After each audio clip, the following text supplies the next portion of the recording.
أنفسنا ومن سيئات أعمالنا من يهده الله فلا مضل له ومن يضلل فلا هادي له وأشهد أن لا إله إلا الله وحده لا شريك له وأشهد أن محمدًا عبده ورسوله أرسله بالحق بشيرا ونذيرا وداعيا إلى الله بإذنه وسراجا منيرا أما بعد فقد قال الله تعالى في كلامه القديم والفرقان الحميد أعوذ بالله من الشيطان الرجيم بسم الله الرحمن الرحيم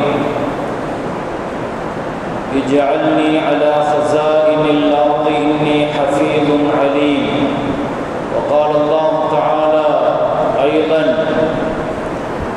رب اجعلني مدخل صدق وأخرجني رب أدخلني مدخل صدق وأخرجني مخرج صدق واجعل لي من لدنك سلطانا نصيرا صدق الله مولانا العظيم قال نبينا وحبيبنا وشفيعنا محمد رسول الله صلى الله عليه وسلم المسجد بيت كل تقي صدق نبينا صلى الله عليه وسلم அளவற்ற அருளாளன் நிகரற்ற அன்புடையோன் அல்லாஹுவின் பெயரை கொண்டு ஆரம்பம் செய்கிறேன். உயிருக்கு உயிரான உயிரிலும் மேலான கண்மணி முஹம்மது ரசூலுல்லாஹி ஸல்லல்லாஹு அலைஹி வஸல்லம் அவர்கள் மீதும் அவர்களின் பரிசுத்த தோழர்கள், குடும்பத்தார்கள், உம்மத்தார்கள் நம் அனைவர்கள் மீதும் அல்லாஹுவின் அன்பும் அளப்பெரும் கருணையும் வந்து சேரட்டுமாக. கண்ணியமிக்க முஃமினீன்களே, அல்லாஹ்வுடைய நல்லடியார்களே, இன்றைய ஜும்ஆ தினம் டிசம்பர் 6. முஸ்லிம்கள் இன்னும் எத்தனை ஆண்டுகள் கடந்தாலும் கழிந்தாலும் முஸ்லிம்களால் மறக்க முடியாத நாள் அது. ஒவ்வொரு ஆண்டின் டிசம்பர் 6 வருகிற பொழுதெல்லாம் முஸ்லிம் சமுதாயம் உண்மையான ஈமானிய உணர்வும் இஸ்லாமிய உணர்ச்சியும் இருக்குமானால் அந்த நாளினுடைய இழப்பும் அதனால் முஸ்லிம்கள் சந்திக்கிற ஏமாற்றமும் ஒவ்வொரு ஆண்டும் கண்டிப்பாக வந்து செல்லும். பாபர் மஸ்ஜித் இஸ்லாமிய வரலாற்றில் அல்ல, இந்திய வரலாற்றில் முஸ்லிம்களுடைய வாழ்க்கையில் ஒரு மறக்க முடியாத ஒரு நிகழ்வு என்பதை தாண்டி இந்தியாவின் மீது, இந்திய இறையாண்மையின் மீது, இந்திய ஜனநாயகத்தின் மீது முஸ்லிம்கள் வைத்திருந்த அபாரமான நம்பிக்கையை நீதிமன்றமே தகர்த்து எறிந்த நாள் அது. வரலாற்றில் ஒரு பள்ளியை இழந்தோம் என்பதை தாண்டி முஸ்லிம்கள் அநீதம் இழைக்கப்பட்டார்கள் என்பதை தாண்டி நீதிக்கான ஒரு நீண்ட 70 ஆண்டு கால போராட்டத்தில் முஸ்லிம்கள் தோற்று போனார்கள் என்பதையெல்லாம் தாண்டி வரலாற்றுக்கு என்று ஒரு நியதி இருக்கிறது. பொதுவாக இதில் முஸ்லிம்கள் ரொம்ப தெளிவான பார்வையுடையவர்களாக இருக்க வேண்டும். வரலாறு என்பது எல்லா காலகட்டத்திலேயும் ஒரே மாதிரி பயணிக்காது. ஒரு சார்பு நிலையில் வரலாறுங்கிறது பயணிக்காது. வரலாற்றை படித்தவர்களுக்கு தெரியும். அது ஒரு காலகட்டத்தில் வரலாறு மாற்றி எழுதப்படும், திருத்தி எழுதப்படும். இப்படியெல்லாம் நடக்குமா என்று யோசிக்கிறதுக்கு கூட முடியாத ஒரு சூழ்நிலையில் இருந்தவர்கள் எல்லாம் வரலாற்றை தன் வசப்படுத்திய வாழ்க்கை வரலாறுகள் கடந்த காலங்களில் உண்டு. எனவே வரலாறு என்பது திரும்புறது தான். வரலாற்றுக்கு திரும்புதல் இருக்கும். அது நபிகள் நாயகம் ஸல்லல்லாஹு அலைஹி வஸல்லம் மக்காவை விட்டு 13 ஆண்டு காலங்கள் தோற்று போன பொழுது அது தோல்வி என்றே வைத்துக் கொண்டாலும் ஸல்லல்லாஹு அலைஹி வஸல்லம் மக்காவை விட்டுவிடவில்லை. மக்காவும் முஸ்லிம்களையும் ரசூலையும் விட்டுவிடவில்லை. மீண்டும் வரலாறு திரும்பியது. அந்த மஸ்ஜிதுல் ஹராம், காபத்துல்லா முஸ்லிம்களுக்கு திரும்ப கிடைத்தது என்பதுதான் வரலாறு. மக்காவும் கிடைத்தது, மஸ்ஜிதுல் ஹராமும் கிடைத்தது. எனவே வரலாறு என்பது அதை உற்று நோக்கி கவனிப்பவர்களுக்கு தெரியும். அது எல்லா காலகட்டத்திலேயும் ஒரே மாதிரி போகாது. எனவே முஸ்லிம்கள் வரலாற்றை தெளிவாக படித்தவர்கள், ஆய்வு செய்தவர்கள் என்ற அடிப்படையில் முஸ்லிம்கள் இன்றைக்கு இழந்திருக்கிற இந்த இழப்பு ஒரு மஸ்ஜித் அல்ல, ஒரு பள்ளியினுடைய இழப்பு அல்ல. அந்த பள்ளி ஏற்படுத்திய பாடங்கள், அதனுடைய இழப்பு முஸ்லிம்களுக்கு கற்றுத்தந்த நெறிமுறைகள், அநீதம் இழைக்கப்பட்ட முஸ்லிம்கள் இனி எதிர்காலத்தில் என்ன செய்ய வேண்டும் என்பதற்கு ஒரு பள்ளிவாசல் சொல்லி தந்த பாடம் அது. இன்றைக்கு நீதிமன்றம் தான் தலை குனிந்து நிற்க வேண்டும்.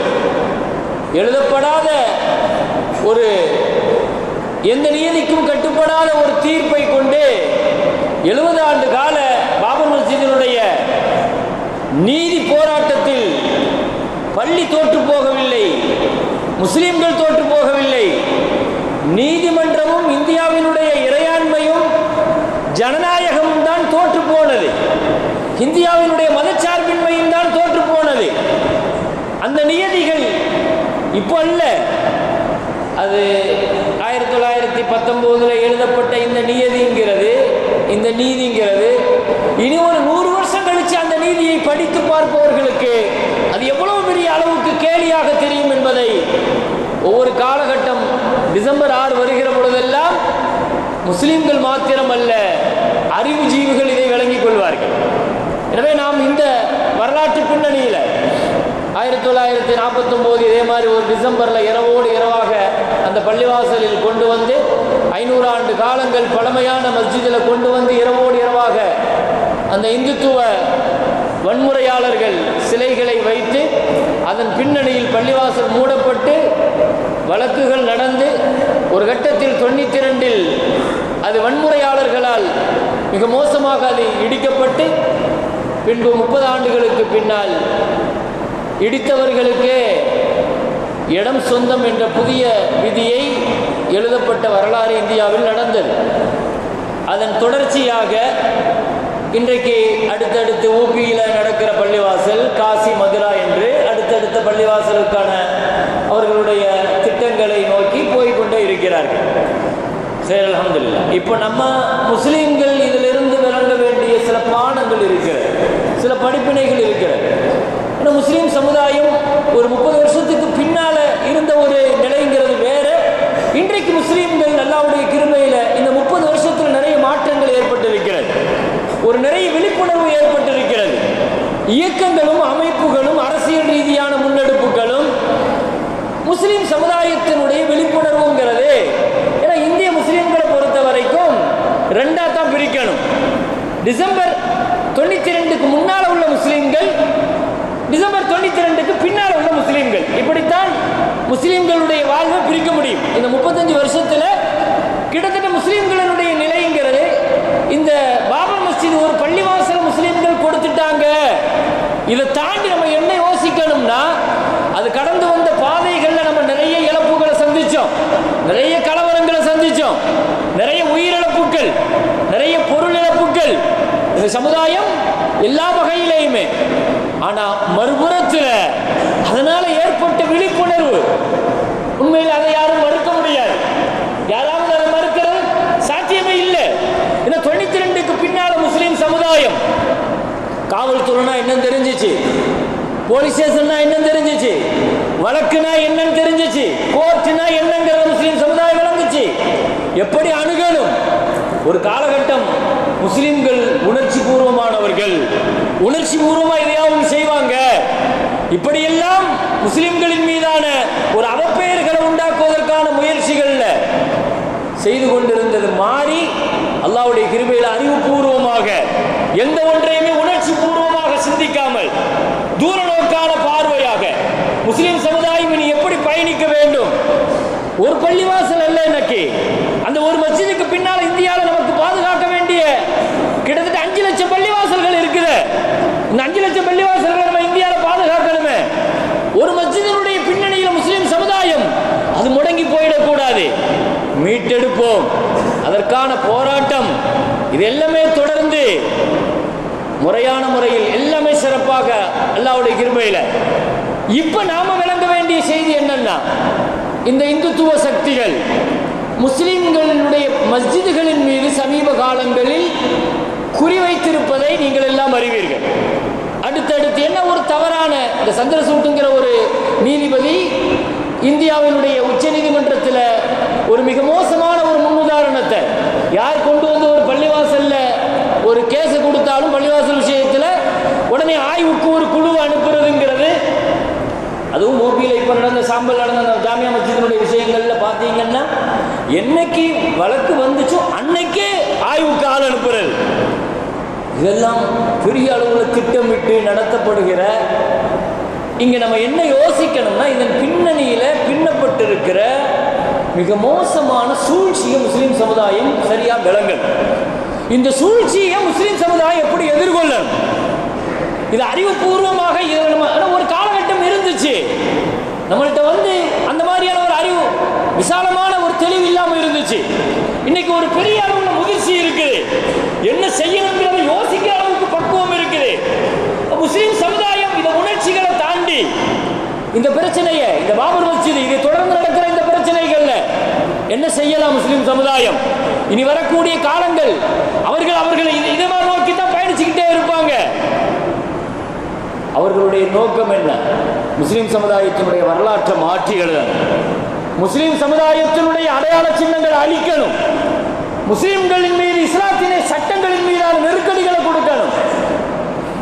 இந்த மாதிரியான விஷயங்கள் ரொம்ப முக்கியமாக ஷாயிருல்லா இன்றைக்கு அவர்கள் கையில் எடுத்திருக்கிற இந்த பிரச்சனைகளுக்கு நாம் பொத்தாம்பது ஒரே ஒரு வார்த்தையில் சொல்லிடலாம், இஸ்லாமிய அடையாள சின்னங்களின் மீதான அவர்கள் தொடுத்திருக்கிற போர். மஸ்ஜிதுகள் என்பது பள்ளிவாசல்கள் தொழுகிற இடம் என்பதை தாண்டி இஸ்லாமிய அடையாள சின்னங்கள், அதுவும் பாரம்பரியமான பாபர் மஸ்ஜித் மாதிரி அடையாள சின்னங்களை இன்னைக்கு அஜ்மீர் தர்கா வரைக்கும் வந்து நின்றிருக்கிறார்கள். இன்னைக்கு அதன் மீதான வழக்கம் தொடுக்கப்பட்டிருக்கிறது. அதற்கான அகழ்வாராய்ச்சி, இதற்காக இவர்கள் பயன்படுத்துகிற முறைகளை தான் இந்த சமுதாயம் கவனிக்கும். இஸ்லாமிய அடையாள சின்னங்களை அழிக்கிறதுக்கு, மஸ்ஜிதுகளை அழிக்கிறதுக்கு இவர்கள் கையில் எடுத்திருக்கிற ஆயுதம் 3. இந்த இந்துத்துவ சக்திகள் முஸ்லீம் அடையாள சின்னங்களை, இஸ்லாமிய அடையாள சின்னங்களை பள்ளிவாசல்ல ஒரு பாபர் மஸ்ஜித் நினைக்கிறீங்களா?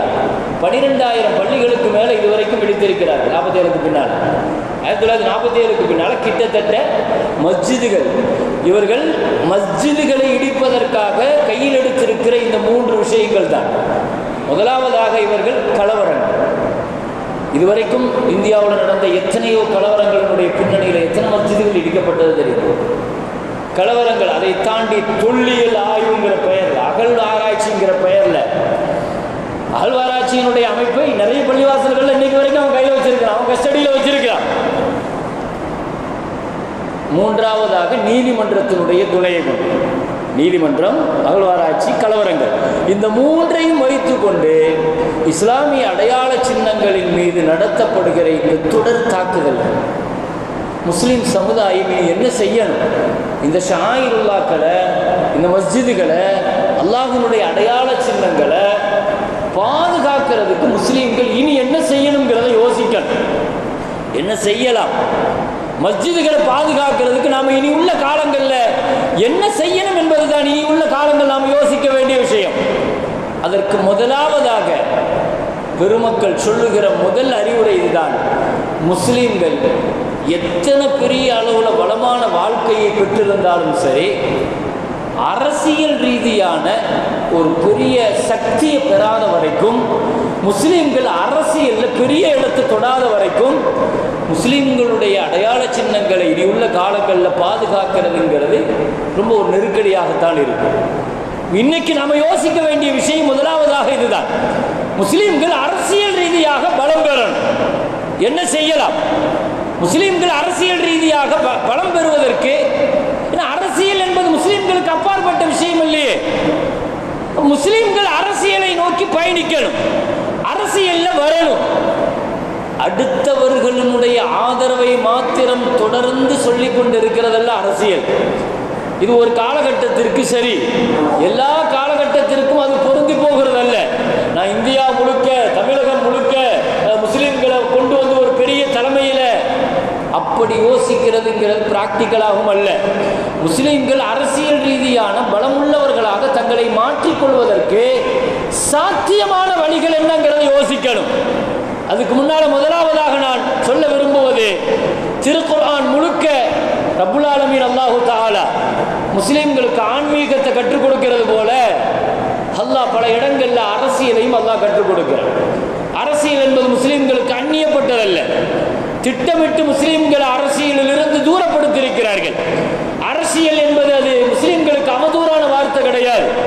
நபிகள் நாயகம் ஸல்லல்லாஹு அலைஹி வஸல்லம் அரசியல் செய்திருக்கிறார்கள், நபிமார்கள் அரசியல் செய்திருக்கிறார்கள். திருக்குர்ஆனில் அல்லாஹு தஆலா நம்ல் என்ற சூறால அல்லாஹு தஆலா சொல்லுவாள், சுலைமான் நபியினுடைய அரசியலை பற்றி அல்லாஹ் குர்ஆனில் சொல்லிட்டு வரும்போது ஒரு வார்த்தையை அல்லாஹ் சேர்த்து சொல்கிறான். இன்னல் முலூக இதா தஹலு கரியத்தன் அஃப்ஸதுஹா வஜஅலு அஇஸ்ஸத அஹ்லிஹா அதில்லா. இந்த அரசியல் தப்பானவர்களுடைய கரத்தில் அதிகாரமாக கிடைக்கிற பொழுது அவர்கள் அந்த ஊரையும் அந்த மக்களையும் நாசமாக்குவார்கள். அந்த ஊரினுடைய கண்ணியமானவர்களை அவர்கள் இழிவுபடுத்துவார்கள். என்ன சொல்ல வருகிறான் ரப்புல் ஆலமீன் அல்லாஹு தஆலா? உரிய காலத்தில் அரசியல் ரீதியான பலத்தை நீங்க கையில் எடுக்கலன்னா இழிவும் அழிவும் உங்களுக்கு வரும் என்று குர்ஆன் சொல்கிறது. எந்த துறையில் முன்னேறினாலும் சரி, ஆன்மீகத்தில் சிறப்பாக இருக்கிறோம், பெரிய அளவில் நல்லதாக இருக்கிறோம், பொருளாதாரத்தில் எல்லாமே இருக்குது. ஆனால் அரசியல் பலத்தில் இல்லை, அதிகார பலத்தில் இல்லை. அரசியலும் அதிகாரத்தை நோக்கி முஸ்லிம் சமுதாயம் இனி பயணிக்க வேண்டும். அதிகார துறைகளுக்கு வரணும்.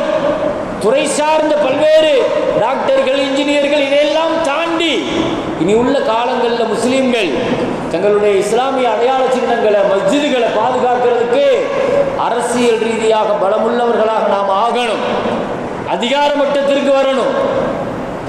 ஒரு குஜராத் கலவரம் 3000 பேர்களுக்கு மேலே முஸ்லீம்களை பலிகொண்ட பொழுது திட்டமிட்டு முஸ்லீம் சமுதாயத்தை அழிப்பதற்காக நடத்தப்பட்ட அந்த கலவரத்தில் குஜராத்தினுடைய ஒரு ஊரில் உள்ள ஒட்டுமொத்த முஸ்லீம்களும் பாதுகாக்கப்பட்டார்கள். ரொம்ப ஆச்சரியமான வரலாறு. ஒருவர் சொல்கிறார், என்ன காரணம்னு சொல்கிறாருன்னா, அந்த ஊரினுடைய காவல்துறையில் இருந்த ஒரு உயர் அதிகாரி முஸ்லீமாக இருந்தார். அவர் அந்த ஊரினுடைய எல்லா முஸ்லீம்களையும் கொண்டு வந்து அந்த நேரத்தில் சிறையில் போட்டார், சிறைச்சாலையில் போட்டுட்டார்.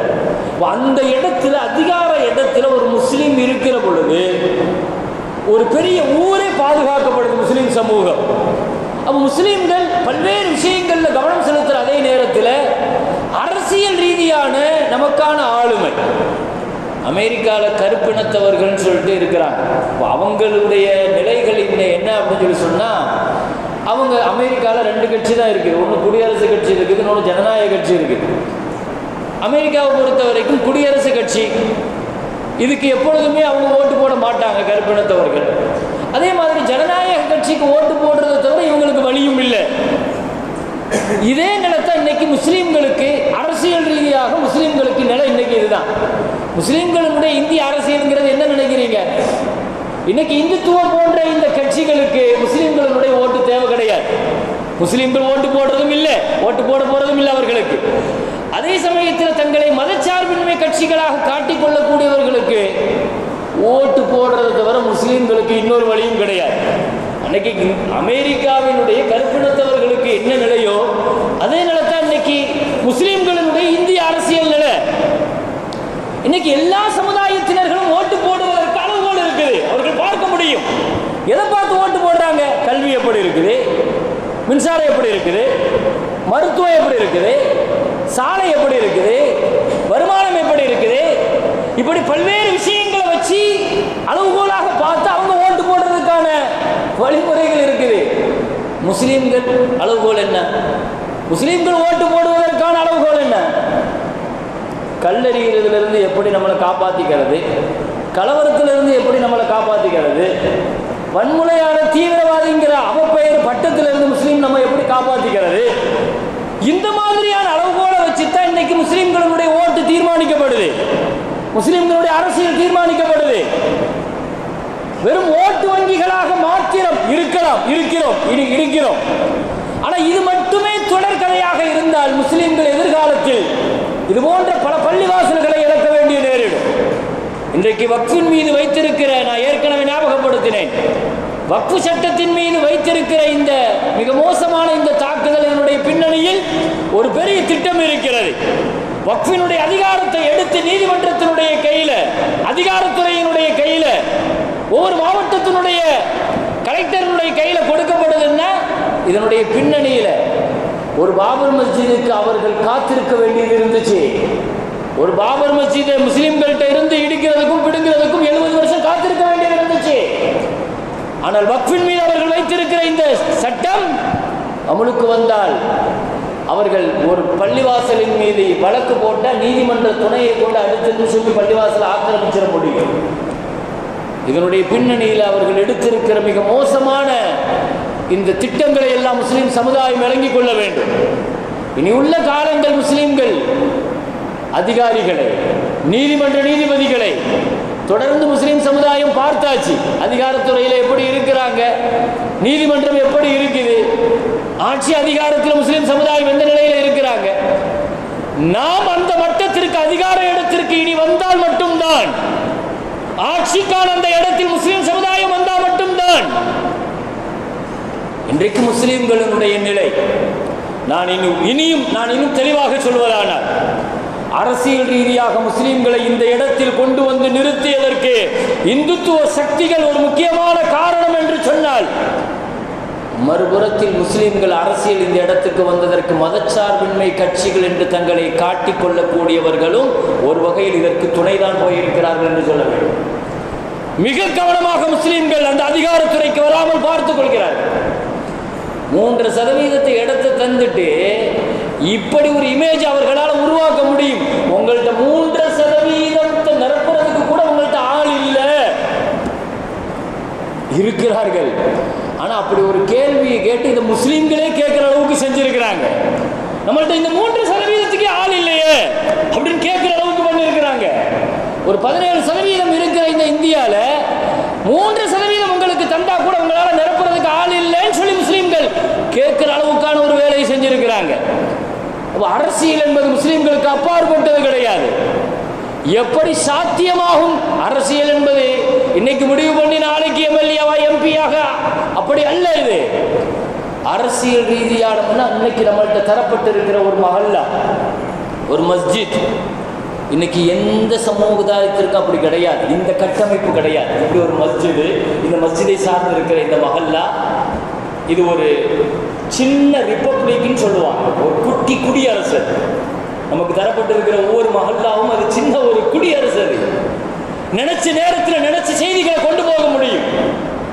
இப்படி ஒரு கட்டமைப்பு எந்த சமுதாயத்துக்கும் கிடையாது. இப்படி ஒரு ஊடகம் எந்த சமுதாயத்துக்கும் கிடையாது. முஸ்லிம்களை எங்கெல்லாம் அழிக்க பார்க்கிறார்களோ அங்கெல்லாம் அவர்களுடைய பார்வை. அதுக்காக ஒரு 60,000 பேரை ஸ்பெயின்ல அனுப்பி வச்சாங்க. ஸ்பெயினுடைய பிரச்சனைகள் நடந்துகிட்டு இருக்கும்போது முஸ்லிம்களுடைய பலம் என்னங்கிறத கள ஆய்வு நடத்தினாங்களாம். ஏன் முஸ்லிம்கள் இவ்வளவு பெரிய பலமிக்கவர்களாக இருக்கிறாங்க, ஸ்பெயினை 800 வருஷம் கையில வச்சிருக்கிறாங்க, பலமா இருந்தப்ப ஸ்பெயின்ல கள ஆய்வு நடத்துறதுக்கு 60,000 பேர் உளவாளிகள் உள்ள வந்து கள ஆய்வு நடத்திட்டு அவர்கள் சொன்னது என்ன தெரியுமா? அவங்கள்ட்ட ஒரு 4 விஷயம் இருக்குது, அந்த 4 தான் அவங்கள கட்டி போட்டு வச்சிருக்குது அப்படின்னாங்களாம். அதுக்கு சொன்னாங்க, இவங்க ஒவ்வொரு நாளும் மஸ்ஜிதுங்கிற பெயர்ல 5 வக்த் அவங்க ஒன்று கூடுறாங்க, வாரத்துக்கு ஒரு தடவை ஜும்மாங்கிற பெயர்ல அவங்க ஒன்று கூடுறாங்க, வருஷத்துக்கு ஒரு தடவை ஈதுங்கிற பெயர்ல ஒட்டுமொத்தமா ஒன்று கூடுறாங்க, வருஷம் வருஷம் ஹஜ்ஜில உலகமே ஒன்று கூடுது. முஸ்லிம் உம்மத்து ஹஜ்ஜு, ஈது பெருநாட்கள், ஜும்மா, 5 வக்து, இந்த 4ஐயும் தடுத்து நிறுத்தினால் மட்டும்தான் முஸ்லீம்களுக்கான இந்த கட்டமைப்பை உடைக்க முடியும், இல்லைன்னா உடைக்க முடியாதுன்னு சொல்லிட்டு அவர் ரிப்போர்ட் கொடுத்தாங்க. இது உலக அளவில் செய்யப்பட்ட சர்வேனா கூட ஒவ்வொரு மஹல்லாவுக்கும் இன்னைக்கு அதுதான். ஒவ்வொரு மஹல்லாவும் இது தனித்தனியாக ஒரு குடியரசு. இது ஒரு சின்ன நமக்குள் ஒரு அற்புதமான ஒரு விஷயங்களை பரிமாறிக்கொள்கிற அளவுக்கு உண்டான ஒரு நல்ல கட்டமைப்பு உள்ளது. எனவே மஹல்லா, மஸ்ஜித் இப்படி ஒரு கட்டமைப்பு இருக்கிற ஒரு இடத்துல அரசியல் ரீதியான பலம், நான் சொல்வது போல அரசியல் ஆளுமைகளை கண்டுபிடிக்கிற பொறுப்பு மஹல்லாக்கள்ல இருக்குது. ஏற்கனவே இருக்கிற அரசியல் தலைமைகளை விமர்சித்து அந்த பாத்ரூம், அந்த சோசியல் மீடியாவினுடைய கழிவறைன்னு ஒன்று இருக்குது பாருங்க, அதில் கண்டதெல்லாம் எழுதி இருக்கிற அரசியல் தலைமைகளை பலகீனப்படுத்தி விமர்சித்து அதையும் ஒன்றுமில்லாமல் ஆக்கி இந்த சமுதாயம் தலைமைக்காகத்தான் இயங்குகிறது. அரசியல் வழிநடத்துவதற்கான தலைமையை தேடிக்கொண்டே இருக்கிறது. அப்போ தொடர்ந்து இன்றைக்கு முஸ்லீம்கள் அரசியல் ரீதியான ஒரு நல்ல ஒரு நிலைக்கு வருவதற்கான வாய்ப்பாக மஹல்லாவினுடைய கட்டமைப்புங்கிறது ரொம்ப முக்கியம். மஸ்ஜிதுகளை இனி பாதுகாக்கணும்னு சொன்னால் கண்டிப்பாக இந்த கட்டமைப்புக்குள்ள மஹல்லாக்களை கொண்டு வரணும். மஸ்ஜிது சார்ந்த, அதனால தான் குர்ஆன்ல அல்லாஹ் தஆலா சொல்லுவான், இப்ராஹிம் அலைஹிஸ்ஸலாத்துடைய விஷயத்தில் காபத்துல்லாஹுவை கட்டும்போது கட்டிட்டு அப்படி போகல இப்ராஹிம் அலைஹிஸ்ஸலாம். நமக்கு தெரியும் தானே, காபத்துல்லாஹு உலகத்தினுடைய முதல் பள்ளிவாசல் கட்டப்பட்டுச்சு. கட்டிட்டு அப்படி போயிட்டாங்களா? என்ன செஞ்சாங்க? குர்ஆன்ல அல்லாஹ் சொல்றான், இன்னி அஸ்கன்து மின் ذُرِّيَّتِي بِوَادٍ غَيْرِ ذِي زَرْعٍ عِندَ بَيْتِكَ الْمُحَرَّمِ. யா அல்லாஹ், உனக்காக நான் இந்த பள்ளிவாசலை கட்டியிருக்கிறேன், இந்த பள்ளிவாசலை பக்கத்தில் என் குடும்பத்தை குடி வச்சுட்டு போறேன்னு சொன்னாங்க. மஸ்ஜிதுகளை பாதுகாக்கணும்னா இனி மஸ்ஜிதுகளை சுற்றி முஸ்லீம்களுடைய குடியிருப்புகள் வரணும். இது முதல் அடிப்படையான விஷயம். முஸ்லீம்கள் அரசியல் ரீதியான பலம்ங்கிறது எப்படி சாத்தியங்கிறது ஒரு ஜும்மாவில் தொடர்ந்து நம்ம இன்ஷா அல்லாஹ் இது சம்பந்தமாக அடுத்த வாரங்களிலும் பேசலாம். ஆனால் முதல் விஷயம் என்னன்னா, ஒரு முஸ்லீம் முதல்ல ஒரு இடம் பார்க்கறதாக இருந்தால், இடம் வாங்குறதாக இருந்தால், வாடகைக்கு பார்க்கறதாக இருந்தால், முதல்ல மஸ்ஜிதுகள் சார்ந்து அவர்கள் வர வேண்டும். இனி உள்ள காலங்களில் மஸ்ஜிதுகளை பாதுகாக்கிறதுக்கு இது ரொம்ப முக்கியம். பள்ளிவாசலை ஒட்டி இருக்கிற போது உள்ள பயன்பாடுகள் என்னங்கிறத நம்ம ஹதீஸ்ல நிறைய விஷயங்கள் வருது. அப்ப முதல் கட்டமாக இந்த முடிவு முஸ்லீம்கள் எடுக்கணும். அப்ப இனி உள்ள காலங்களில் முஸ்லீம்கள் தங்களுடைய மஸ்ஜிதுகளை பாதுகாக்கிறதுக்கு இப்ராஹிம் அலைஹிஸ்ஸலாம் சொன்ன மாதிரி ரப்பி இன்னி அஸ்கன்து மின் ذُرِّيَّتِي بِوَادٍ, நீங்க எடுத்து பாருங்க, மதீனால ஸல்லல்லாஹு அலைஹி வஸல்லம் குடி இருந்ததை எடுத்து பாருங்க. நபி இருந்த வீடு எங்க இருக்குது? மனைவிமார்களுடைய வீடு எங்க இருந்துச்சு? மக்களுடைய வீடு எங்க இருந்துச்சு? சஹாபிகள் பள்ளிவாசலை சுத்தி வீடுகள் அமைக்கிறாங்க. ஏன்னா ஒரு அந்த பாதுகாப்பு கட்டமைப்புக்கு கொண்டு வரணும் மஸ்ஜிதுகளை. இனி உள்ள காலங்களில் அந்த பாதுகாப்பு ஒரு மஹல்லா கட்டமைப்புக்கு கொண்டு வரணும். அப்படியான ஒரு மஹல்லா முஸ்லிம்கள் அதிகமாக இருக்கிற இடத்துல மஸ்ஜிதுகளை அங்கே உருவாக்கணும். பள்ளிவாசல்களை தங்களுடைய வணக்கஸ்தங்களை பாதுகாக்கிறதுல கிறிஸ்தவர்கள் முன்னெடுக்கிற முன்னெடுப்புகளை நாம் உற்று நோக்கி கவனிக்கணும். அவங்களுடைய எல்லா இதை சுற்றியும் அற்புதமான காம்பவுண்டு போட்டு இருப்பார்கள். இனி உள்ள காலங்கள் அதுவெல்லாம் ரொம்ப அவசியமான விஷயங்கள். இது பள்ளிவாசலை சுற்றி ஒரு பாபர் மஸ்ஜிது நடந்துச்சு, அதே மாதிரி சாம்பல்ல நடந்த ஒரு நிகழ்ச்சி பள்ளிவாசலில் நடந்துட்டு இருக்குது. அடுத்து காசி, மதுரா, அடுத்து அஜ்மீர் என்றெல்லாம் இவர்கள் அடுத்து வச்சு போயிட்டு இருக்கிறாங்கிறது அதன் பின்னணியிலே நம்ம போகிறதில்ல. அந்த பயணம் அது நாம சுற்றி வாழ்ந்து கொண்டிருக்கிற இந்த பகுதியில் நம்ம மஸ்ஜிதை பாதுகாக்கிறதுக்கு என்ன செய்யணும் என்பதை யோசிக்கிறது தான் இஸ்லாமிய சமுதாயத்தினுடைய முஸ்லிம்களுடைய முதல் கடமை. எனவே இன்ஷா அல்லாஹ் இனியும் அடுத்தடுத்து என்ன செய்யணும் இன்ஷா அல்லாஹ் தொடர் ஜும்மாக்களில் பார்ப்போம். எனவே கண்ணியமிக்க மேலான பெருமக்களே, அல் மஸ்ஜித் பைத்து குல்லி தகி, பள்ளிவாசல் என்பது இறையச்சம் உள்ள ஒவ்வொரு முஸ்லிம்களுடைய சொந்த வீடு. நாங்கள் ஸல்லல்லாஹு அலைஹி வஸல்லம் நம்முடைய சொந்த வீடு அது. இந்த பள்ளிக்கு என்ன பொறுப்பு இருக்குது? 5 வக்து தொழுகிறது மட்டும் மஸ்ஜிதினுடைய பொறுப்பு கிடையாது. பள்ளிவாசலுக்கு இருக்கிற பொறுப்புங்கிறது 5 வக்து தொழுகைக்காக கோடிக்கணக்காக போட்டு கட்டி வைக்கல. அந்த வேலை மட்டும் கிடையாது, அந்த பணி மட்டும் கிடையாது பள்ளிவாசலுக்கு. அதை தாண்டி பள்ளிக்கு பொறுப்பு இருக்குது, மஹல்லாவுக்கு பொறுப்பு இருக்குது, மஹல்லாவினுடைய நிர்வாகத்திற்கு பொறுப்பு இருக்குது, ஊர் மக்களுக்கு பொறுப்பு இருக்கிறது. எனவே ஒரு மஸ்ஜிதை பாதுகாக்கிறதுக்கு எத்தனையும் கட்டமைக்கப்பட வேண்டும். அரசியல் அதிகாரம் இது எப்படி மஹல்லாக்களில் இருந்து உருவாக்க முடியும் என்று பிராக்டிக்கலாக எப்படி உருவாக்க முடியும், சாத்தியமாக எப்படி உருவாக்க முடியும் என்பதை இன்ஷா அல்லாஹ் தொடர்ந்து நம் ஜும்மாக்களில் பார்ப்போம். ஆஃபிரு தாவானா அல்ஹம்துலில்லாஹி ரப்பில் ஆலமீன். அஸ்ஸலாமு அலைக்கும்.